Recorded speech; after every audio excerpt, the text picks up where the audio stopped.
এই যে যমুনাতলা পার করছি, পার করে কিন্তু আমরা আজকে এক জায়গায় যাচ্ছি, সেটা একটু পরে বুঝতে পারবে কোথায়। ওই যে বড় বড় করে লেখা নবদ্বীপ বইমেলা। হ্যাঁ, আর সায়নী বলেছে ও সামনে থাকবে, তখন কথা বলছিল। তারপরে দেখাচ্ছে এই যে টিকিট, আমরা এখন বইমেলায় ঢুকবো। আমরা কিন্তু এই বইমেলায় যাই প্রত্যেক বছরই, তাই এবছরও চলে গেছি।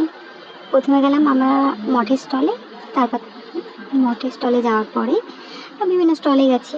তখন এখানে এক দিদিভাই গান করছিল, অনেক স্টল বসেছিল, কিন্তু লোক খুব কম ছিল স্টলে স্টলে।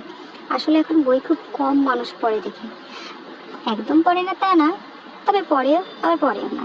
তাই বললাম চলো, আমাকে তো ভিডিওতে দেখাই যায় না, ভিডিওটা যেহেতু আমি করি তাই আমাকে সামনে থেকে একটু দেখিয়ে দিলাম। তারপর এখান থেকে আমরা গেলাম বইয়ের দোকানে। এবার আমাদের বই দেখা শুরু, তার জন্য তখন আর অত বেশি ভিডিও নেওয়া হয়নি। আর এই যে বইটা দেখতে পাচ্ছ জুম করা, সহজ পাঠ, এটা দেখার পরে ভাবছি সে ছোটোবেলার কথা মনে পড়লো। এটা কি জমা দিচ্ছি বলো তো? এই বইমেলাতে নাম লিখে আবার জমা দিতে হয় ফোন নাম্বার দিয়ে। তাই জমা দেওয়ার পরে দেখলাম নাচ হচ্ছে, তাই আমরা একটু নাচ দেখে নিলাম। নাচ দেখার পরে আমরা বেরিয়ে পড়লাম। হ্যাঁ, বই কিনেছি, পরে পোস্ট করবো। এই যে টাটা, এইটুকুই ছিল আমাদের ভিডিও। আর এই হলাম চারজন, যে চারজন আমরা গেছিলাম। এবার টাটা।